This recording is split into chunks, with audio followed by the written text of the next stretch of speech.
Hello again, everyone. It's your boy, Mr. Constitution. Today we'll be continuing our reading of Article 1 of the Constitution, dealing with the legislature. Today things get really interesting.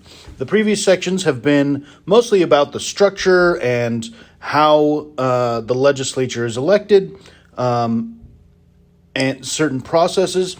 But Section 8 actually deals with the actual powers that Congress has.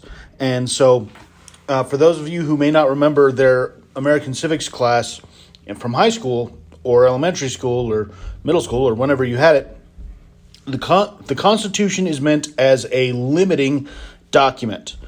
The powers given to our government in the Constitution are limited to just what is given in the Constitution. The Constitution is meant to be a limiter on government.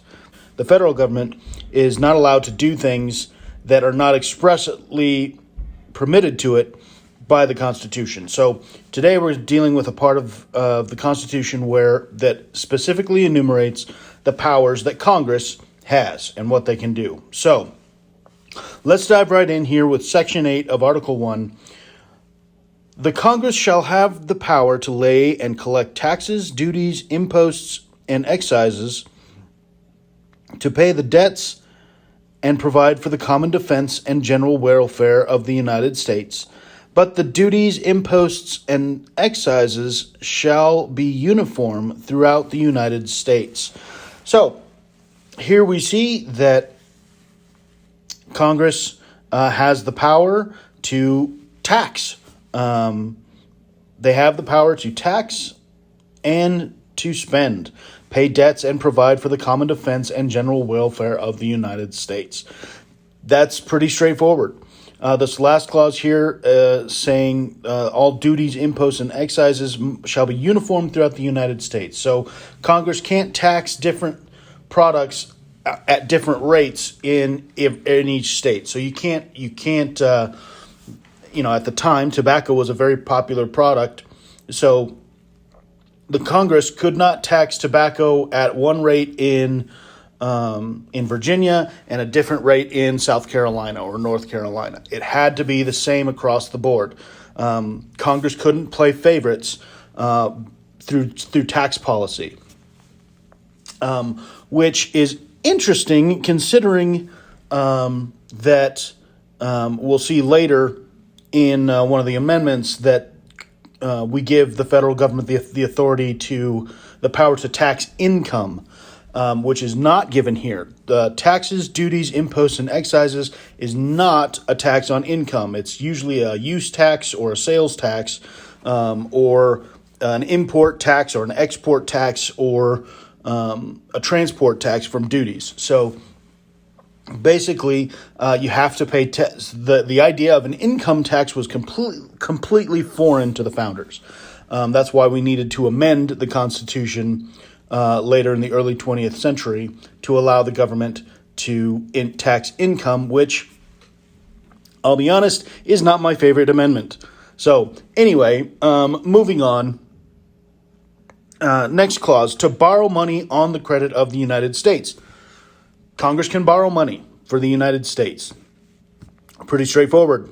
To regulate commerce with foreign nations and among the several states and with the Indian tribes. So here is what is commonly referred to as the Commerce Clause. So basically this gives Congress the power to regulate commerce. Now this passage through a series of case law and legislation has been very, very broadly interpreted, giving Congress the power to regulate a lot of things, even down to light bulbs, what light bulbs you're allowed to put in your house. During the Bush administration, the second Bush administration, Bush 2, his EPA, I believe, basically regulated incandescent light bulbs in an effort to cut down on power consumption, and this was in the early days of the Green Movement. They attempted to basically regulate what light bulbs you could put in your house, and they did it based on this clause here. So basically, commerce, the trade and business done between the states can be regulated by Congress, as well as commerce with foreign nations, trade agreements with Canada or Mexico or Europe or Asia, as well as with the Indian tribes, which at the time of the Constitution were a much bigger force than they are now. So Indian tribes, of course, they are referring to the indigenous peoples of North America who were here before European settlers.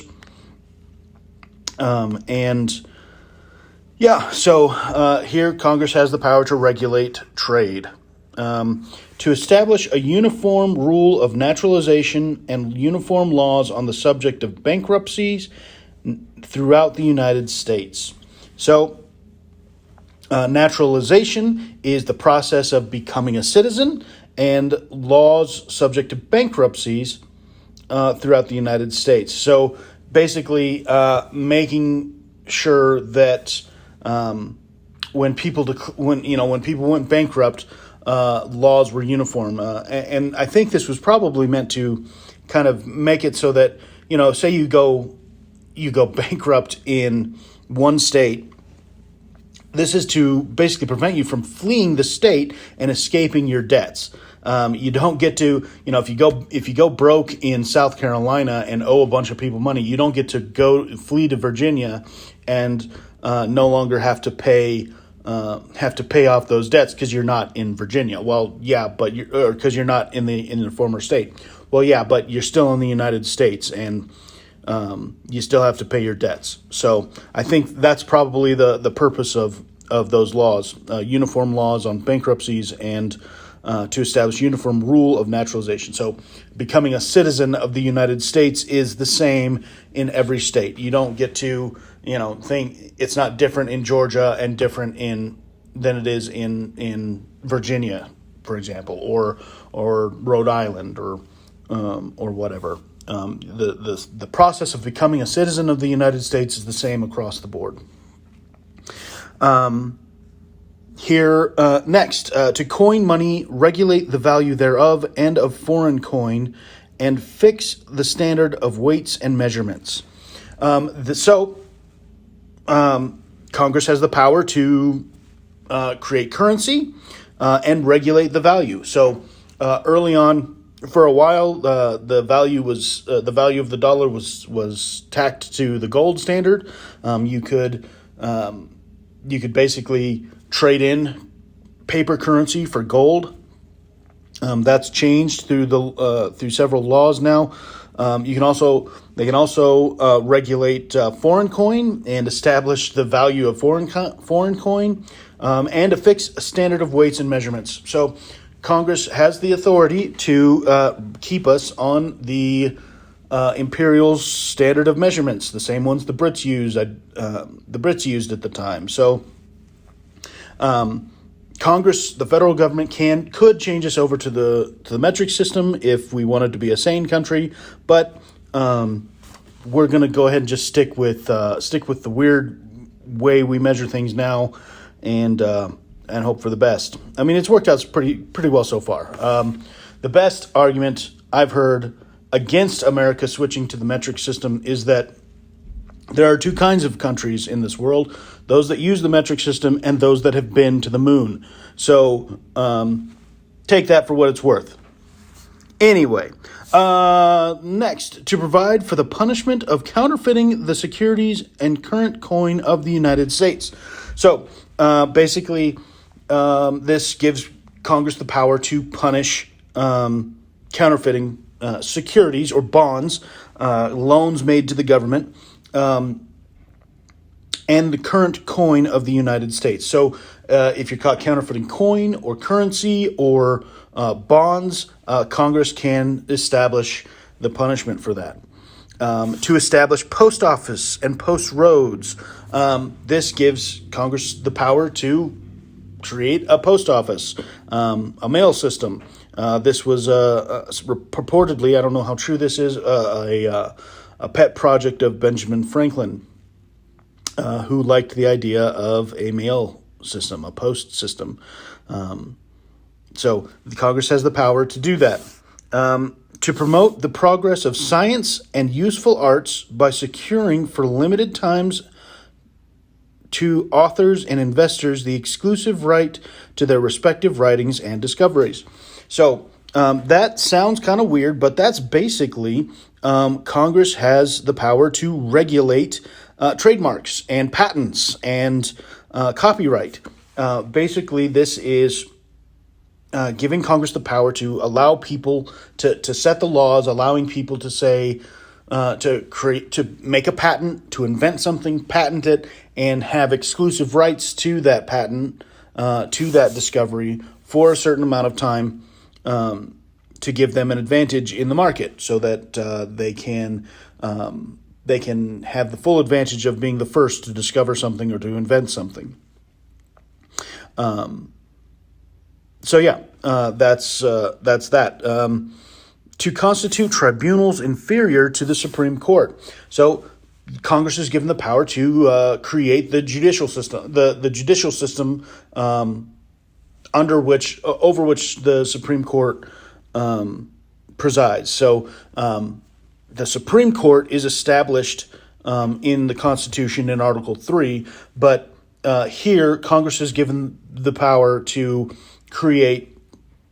institute a system of federal judges and magistrates to make sure federal law is judged properly without having to go straight to the Supreme Court. To define and punish piracies and felonies committed on the high seas and offenses against the law of nations. So Congress is given the power to set the penalties for piracy and felony committed against U.S. ships on the high seas. Which is pretty standard. I'm not an expert in maritime law. I'm not really an expert in anything. I I've just read the Constitution. So basically, that's pretty straightforward. To declare war, grant letters of marque and reprisal, and to make rules concerning captures on land and water. So Congress is given the power to declare war. This is an interesting thing because the last time we actually declared war was the first Gulf War in the early 90s. Almost all major U.S. military actions since then have been, they call it, have been authorized through an authorized use of force. It's kind of a weird thing. We don't really declare war anymore, which I think is odd. War is kind of a pop. We have the war on terrorism, the war on poverty, the war on drugs, but we haven't actually declared war on other nations or anything like that. So we're in kind of a weird place with our use of force around the world, and it really makes me uncomfortable as someone who does not like war. It seems like we're very quick to use armed conflict to solve our problems, and I think that's going to come back to bite us someday. Anyway, to raise and support armies, but no appropriation of money to that use shall be for a longer term than 2 years. So, to raise and support armies. In the earliest days of the Union, the United States did not have a standing army. We relied on the militia and the volunteering men to serve in our nation's defense. We did not have a standing professional army, and so this basically gives Congress the power to raise and support armies. So pay people to fight for us, but they can't authorize the use of that money for longer than 2 years. So if they create a fund to fund an army, that fund has to be reauthorized every 2 years. And so, to provide and maintain a navy. Okay, pretty straightforward. To make rules for the government and regulation of the land and naval forces. So, basically create the rules under which our Army and Navy operate. To provide for calling forth the militia to execute the laws of the Union, suppress insurrections, and repel invasions. So these are kind of, these last several clauses have been establishing the federal government's war powers. So Congress is given the power to set up how the militia is called up and how the laws of the Union are executed, and to suppress insurrections and repel invasions.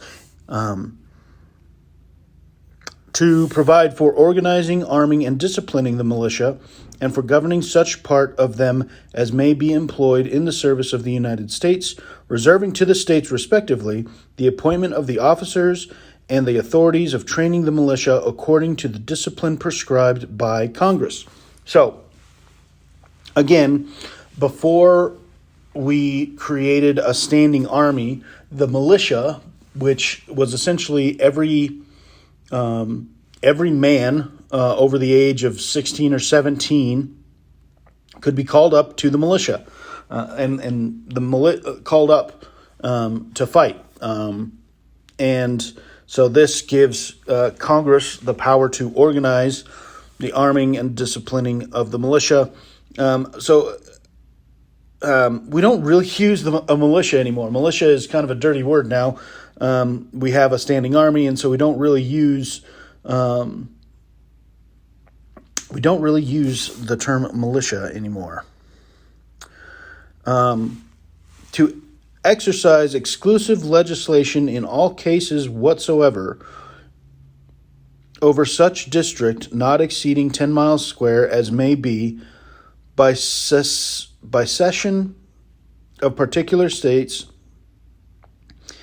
and the acceptance of Congress become the seat of government of the United States, and to exercise like authority over all places purchased by the consent of the legislature of the state in which the same shall be, for the erection of forts, magazines, arsenals, dockyards, and other needful buildings. And to make all laws which shall be necessary and proper for carrying into execution the foregoing powers and all other powers vested by this Constitution in the government of the United States or in any department or officer thereof. So these two clauses kind of bleed in together. This first clause here, to exercise exclusive legislation over all cases whatsoever over such district not exceeding 10 miles square as may by session of particular states and the acceptance of Congress become the seat of government for the United States, and to exercise like authority over all places purchased by the consent of the legislatures of the state in which the same shall be, for the erection of forts, magazines, arsenals, dockyards, and other needful buildings. So this clause essentially authorizes Congress to create Washington, D.C., where our nation's capital is, Washington, D.C., and as well as to purchase other lands from the states for building forts and other military requirements as needed, and to make laws necessary and proper for carrying into execution the foregoing powers and all other powers vested by this Constitution. So basically, Congress has the power to do all these things, and this last one gives Congress the power to make laws necessary for executing these powers granted to Congress. And that's Section 8. I hope you found this interesting. Section 8 is a very important section of Article 1, where the powers of the federal government, of the powers of Congress, are laid out clearly. But what did you think? Does our federal government have enough power? Is it too much? Have we overstepped? I think there's a lot of interesting things going on in this section, and we see a lot of things happening. Some interesting things I think that are absent in this is that Congress is not given the power to create a public education system. It's not given the express power to regulate environmental factors.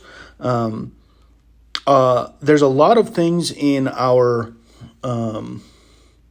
government that are used that our government does that aren't expressly given them, that aren't, the power for which is not expressly given to them by the Constitution. Now, some have said, like, well, this is, part of the general welfare of the states is creating a public education system and regulating environmental concerns and that kind of thing, which I think, that's open to interpretation. I think we should be limiting government as much as possible because, as our founders discovered, when government gets too big, tyranny happens.